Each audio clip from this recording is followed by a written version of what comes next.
Bismillahirrahmanirrahim.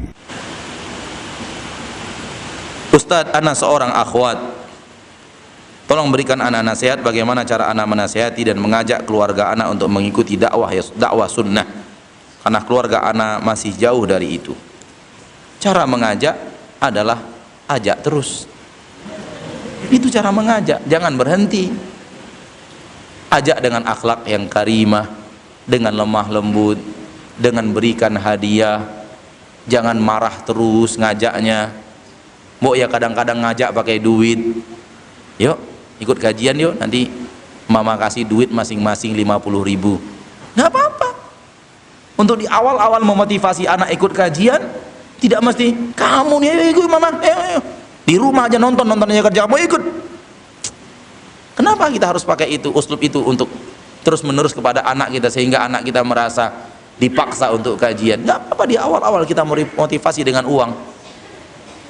Mudah-mudahan di kajian-kajian yang awalnya dia tidak ikhlas, dia mendengarkan nasihat-nasihat yang bermanfaat untuk dirinya, dan kemudian dia sadar bahwa semua harus dilakukan dengan penuh keikhlasan. Intinya saya ingin mengatakan bahwa lanjutkan terus. Kalau yang ditanyakan bagaimana saya harus ngomong, saya nggak bisa. Saya nggak bisa mengajarkan, mendiktekan ngomongnya harus begini gitu. Berapa yang harus saya ajarkan? Dan kalau saya pun yang datang ke keluarga itu untuk ngomong, belum tentu juga mereka ikut. Karena hati di tangan Allah, bukan di tangan mulut seorang ustadz. Betul tidak? Lihatlah mulut manusia paling mulia berdakwah, Nabi kita Muhammad sallallahu alaihi wasallam. Ada orang yang sangat dekat dengan beliau dan sangat sayang kepada beliau dan membela mati-matian beliau, yaitu Abu Talib. Masuk Islam?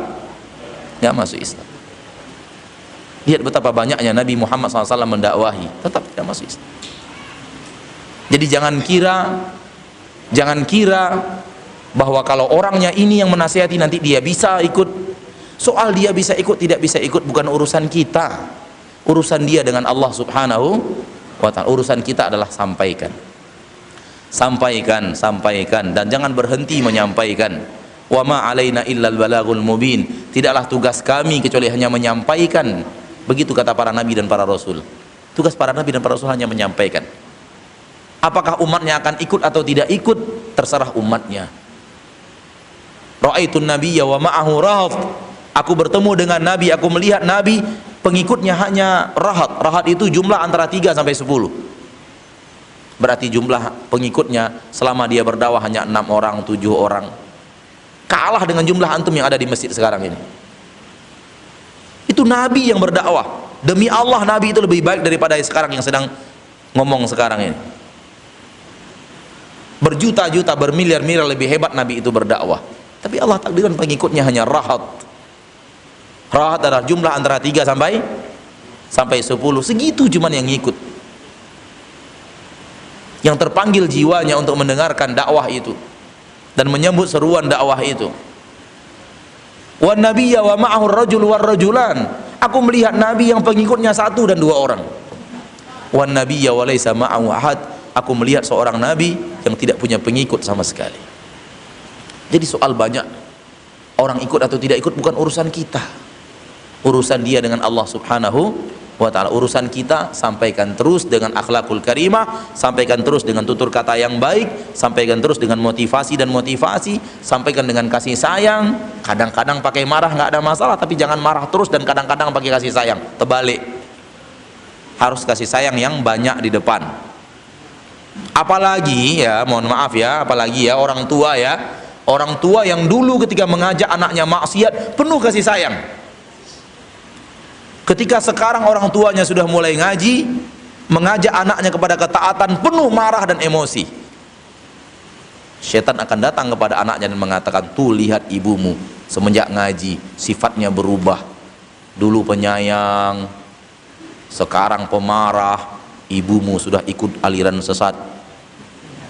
Tuh, hati-hati. Harusnya kalau kita dulu mengajak anak kita kepada maksiat penuh kasih sayang, hendaknya kita mengajak kepada jalan taat dengan kasih sayang yang berlipat ganda lebih daripada saat kita mengajak dulu kepada maksiat. Harusnya begitu. Bukan justru sekarang malah ngomel terus. Padahal dulu nggak pernah ngomel. Anak salah dibiarkan, anak salah dipeluk, anak salah dicium. Kenapa tidak banyakkan ciuman sekarang kepada anak kita? Kenapa tidak banyakkan pelukan sekarang kepada anak kita? Kenapa tidak banyakkan memberikan kepadanya kebaikan-kebaikan dunia yang dia sukai, supaya dia sayang kepada orang tuanya. Kemudian ketika cintanya kepada orang tuanya terwujud, mudah baginya untuk mengikuti ajakan-ajakan orang tuanya. Wallahu a'lam.